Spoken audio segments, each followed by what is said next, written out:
જય સોમનાથ મિત્રો, સ્વાગત છે તમારું નવા વ્લોગમાં। આજે આપણે બનાવીશું દેશી સફેદ ભીંડાનું શાક। જે માટે આપણે ભીંડાને ધોઈ અને કોરા કરી લીધા છે અને કૂણા ભીંડાને ગોળ સ્લાઇસમાં કટ કરી લીધા છે અને ગળડા ભીંડા છે તેને આવી લાંબી સ્લાઇસમાં કટ કરી વચ્ચેથી અને બીયા કાઢી નાખ્યા છે। તો આપણે હવે તેલ ગરમ મૂકીશું, તેમાં જીરું ઉમેરીશું। જીરું ફૂટી જાય પછી તેમાં હિંગ ઉમેરીશું। ત્યારબાદ નાના કટ કરેલા સુધારેલા ભીંડા ઉમેરીશું, હલાવી લેશું।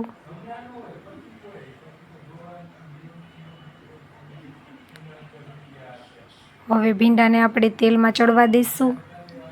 ત્યારબાદ તેમાં સ્વાદ અનુસાર નમક ઉમેરીશું, અડધી ચમચી હિંગ ઉમેરીશું। બધું સારી રીતે મિક્સ કરી દઈશું અને ભીંડાની ચીકાશને બળવા દઈશું।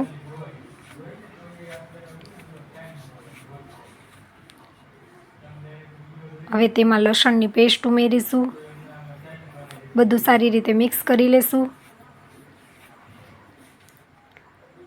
હવે તેમાં જે વચ્ચેથી કટ કરેલા મોટા ભીંડા સુધાર્યા છે તે ઉમેરી દઈશું, સારી રીતે હલાવી લેશું અને તેલમાં ચડવા દઈશું। એને થોડી વાર માટે ઢાંકી અને ચડવા દઈશું જેથી ભીંડા ઝડપથી ચડી જાય। હવે તેમાં લાલ મરચું પાવડર ઉમેરીશું,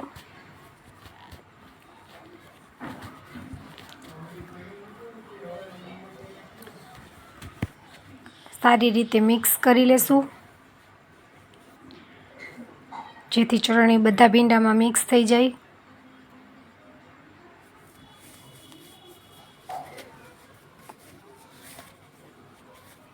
હવે તેને ઢાંકણ ઢાંકી અને થોડી વાર માટે ચડવા દઈશું અને જોઈ લેશું કે ભીંડા ચડી ગયા છે કે નહીં। ભીંડા અધકચરા ચડી જાય પછી તેમાં એક વાટકો છાશ ઉમેરીશું।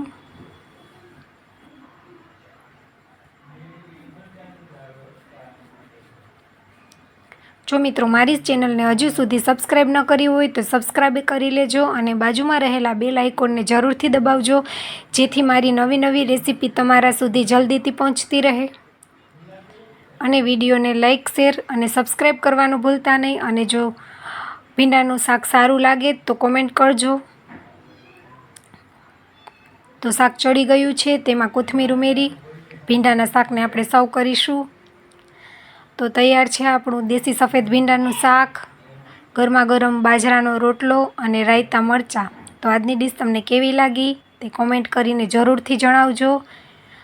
અને જો ચેનલમાં નવા હોય તો વિડીયોને લાઇક, શેર અને સબસ્ક્રાઈબ કરવાનું ભૂલતા નહીં।